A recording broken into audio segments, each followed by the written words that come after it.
Mikrofon. Başlayalım.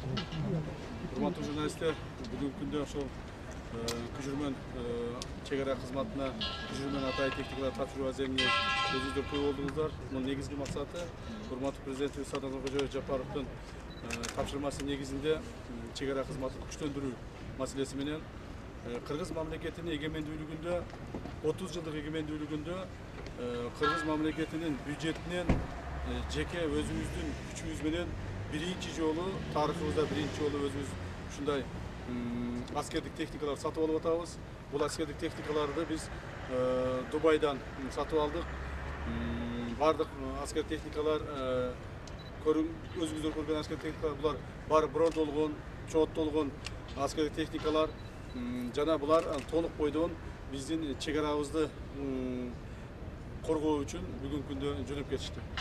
Бул деген ошо мамлекетибиздин бүгүнкү күндөгү чегараны коргоо президентибиздин койгон тапшырмасын аткаруунун негизинде чегараны коргоо, сактоо жана мамлекеттин бүтүндүүлүгүнө толук бойдон кепилдик берүү маселесин чечүү деп эсептелет.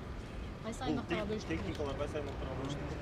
Техникалар негизинен бул Баткен облусуна барат. Себеби деген өзүңүздөр жакшы белгилүү болгондой, Баткен облусу бүгүнкү күндө бизде чегарабыз кооптуу маселе жаралып турат. Ошондуктан техникалар Баткен облусуна жөнөп кетишти. Расмий тилинде да сүйлөп каласызбы? Уважаемые журналисты, насколько вам хорошо известно, что сейчас только что мы провели передачу боевую технику, специально приготовленную для погранслужбы. Данная боевая техника была закуплена впервые в истории нашего государства за независимость нашего государства, за 30-летие. Впервые мы закупили военную технику за финансовые средства бюджета государства. То есть мы закупили данные техники в Дубае. Эти техники полностью бронированные, специально подготовленные для нашей страны. Данная техника в данный момент уже отбыли в Баткенскую область для охраны государственной границы. Данная работа была произведена по поручению президента, уважаемого Садыра Кожоевича Жапарова.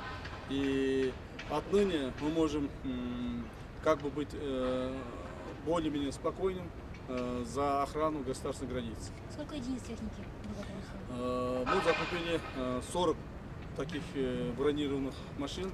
Кроме того, в данный момент еще выделено со стороны государства финансов для закупки беспилотников,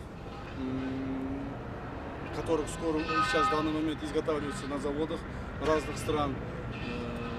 Я думаю, в скором времени охрана государственной границы будет полностью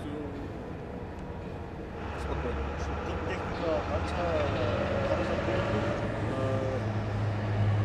На этот бүгүнкү 40 техникага, брондолгон, чооттолгон 40 техникага мамлекет тарабынан 300 миллион сомдун тегерегинде акча бөлүнүп. Негізі бұлда аскердік қызматташтықтың негізінде келісімшартында құралдар. Эми мурда бардык аскердик техникаларды биз жардам иретинде алчубуз, көпчүлүк маалда. Же кайсыдыр мамлекеттик жардам, же кайсыдыр мамлекеттик гранттар негизинде алчубуз. Ал эми бул жолу биз техникаларды өзүбүздүн мамлекеттин бюджетинин каражатына сатып алдык. Жана мамлекет бүгүнкү күндө ушундай мүмкүнчүлүгү пайда болду. Бул 40 техника эле жетишсизсе дагы алынабы? Мен уже айтып өткөндөй, биз дагы башка техникаларга дагы уже мамлекеттик бюджеттин акчаны төлөдүк. Азыр бизге Турцияда жасалып атат беспилотниктер, байрактар. Бул дүйнөдөгү мамлекеттерде 5 мамлекетте бар экен, ошол бирөөсү биздин мамлекет болот. Жакында алда келип түшөт биздин мамлекетке. Бүгүнкү күндө Турцияда биз өзүбүздүн ошол башкаруучуларды ошол жерде окутуп атабыз, даярдап атабыз. Андан сырткары мына Россия мамлекетинен дагы беспилотниктер сатып алып атабыз. Арлан 10E деген. Ага дагы мамлекет тарабынан акча бөлүндү. Андан сырткары жеке атуучу курал жарактарды мына бүгүн эле биздин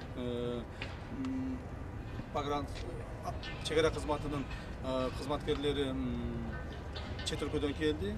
Ал жакта дагы ошол баягы снайпердик аткычтарды сатып алып атабыз.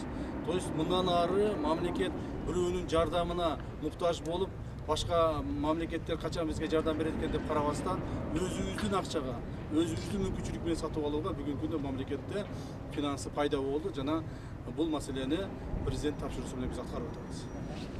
Çok rahat. Bakma.